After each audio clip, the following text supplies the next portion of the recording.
Vigilance commission इस देश का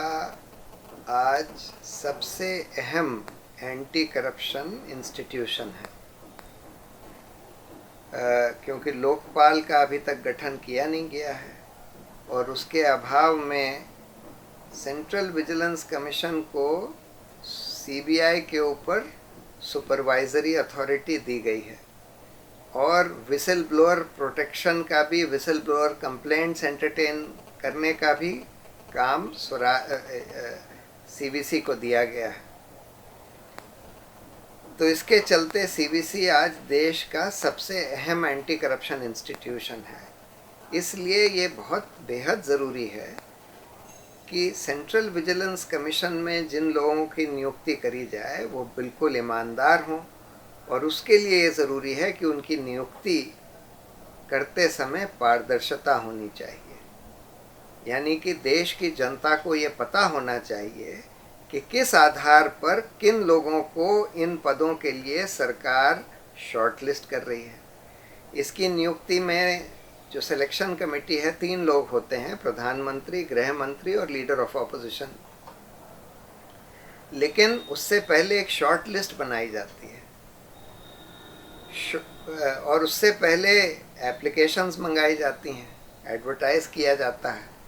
तो एडवर्टाइजमेंट में जो एप्लीकेशंस आई उनके नाम सार्वजनिक करने चाहिए। जिन लोगों का नाम शॉर्टलिस्ट किया गया और किस आधार पर किया गया है उसको सार्वजनिक करना चाहिए, जिससे कि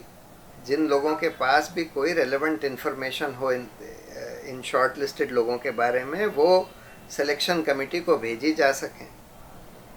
अब की बार सरकार ने 8 महीने तक सीबीसी की पोस्ट, 3 विजिलेंस कमिश्नर्स होते हैं, उसमें से एक चीफ होता है और 2 और विजिलेंस कमिश्नर्स होते हैं। उनमें से 2 पोस्ट कई महीनों से खाली रखी गई और उसके बाद भी जो अब नियुक्ति करी गई उसमें कोई पारदर्शिता नहीं बरती गई। ना तो लोगों को ये बताया कि किन लोगों ने अप्लाई किया था, पहले तो एडवर्टाइजमेंट ही नहीं इशू किया था, जब कोर्ट में केस डाला गया तब एडवर्टाइजमेंट इशू किया गया। उसके बाद फिर ये नहीं बताया गया, सार्वजनिक नहीं किया गया कि किन लोगों ने अप्लाई किया।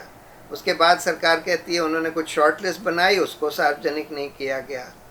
और आखिर में ऐसे जने की नियुक्ति कर दी गई है जिनके खिलाफ मैंने और जेठमलानी जी ने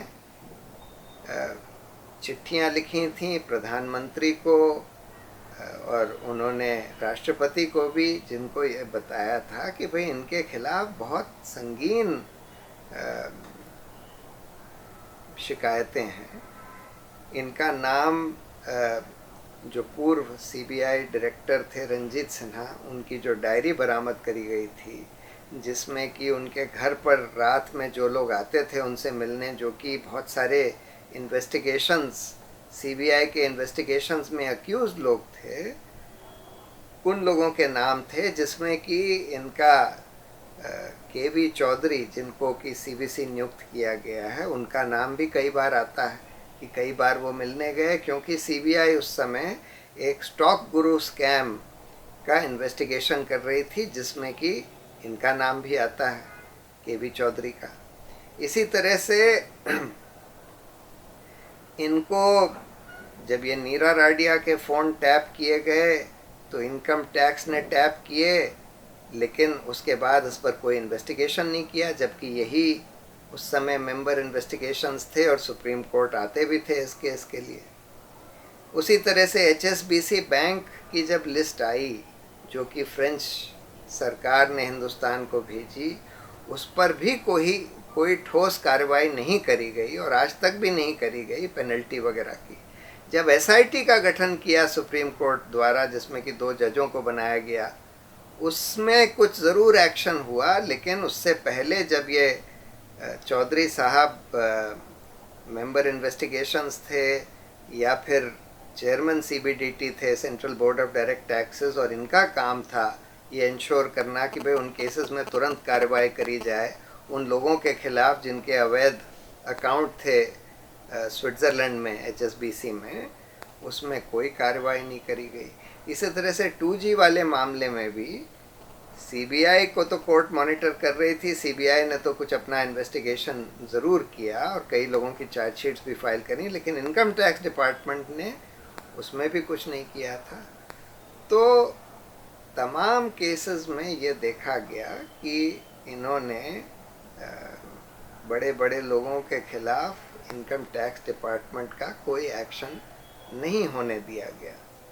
ऐसे जने को बिना पारदर्शिता के साथ सेंट्रल विजिलेंस कमीशन का चीफ बनाना, इसका तो ये मतलब है कि सेंट्रल विजिलेंस कमीशन को बिल्कुल ख़त्म कर दिया जाएगा, बिल्कुल उसको बेकार बना दिया जाएगा। दुर्भाग्य की बात यह है कि इसमें कांग्रेस और भाजपा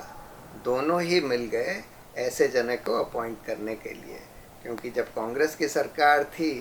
तब भी ये वो करते रहे जो सरकार चाहती थी, और जब भाजपा की सरकार आई तब भी ये वो करते रहे। और ये कहा जाता है कि एक